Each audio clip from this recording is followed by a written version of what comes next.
While alive, there was no mistaking the long-time ally of President Muhammadu Buhari.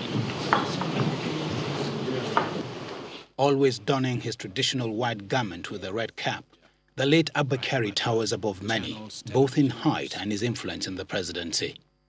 He was appointed by President Buhari in August of 2015 and reappointed in 2019.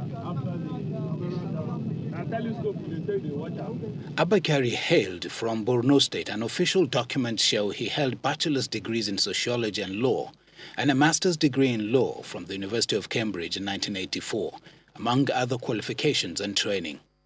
He was called to Nigeria in 1983. Before his appointment, the Chief of Staff had worked as a lawyer, an editor, a former commissioner, and held top management positions in the nation's banking sector. I am convinced. An indication of his powers was President Buhari's directive during the swearing-in of his new cabinet in 2019 that all submissions and requests for meetings be channeled through the Chief of Staff.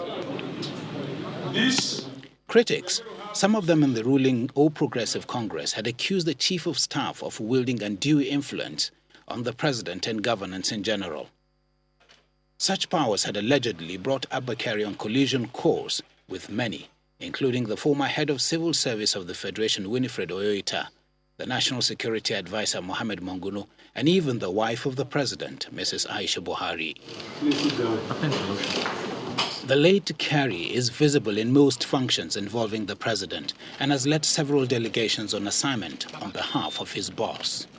He was active in the negotiations with Siemens, a German firm, in a deal to improve power supply in the country.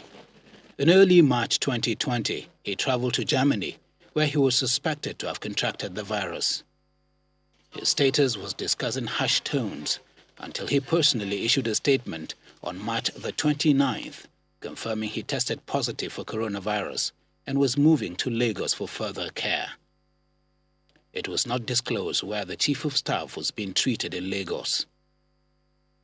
Mr. Kyari's demise from COVID-19 related complications was announced in a statement by the Special Advisor to the President on Media and Publicity, Mr. Femi Adesina, putting the day of death as Friday, April 17, praying God to rest his soul.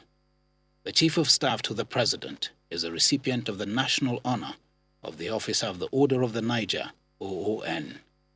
He was married with children.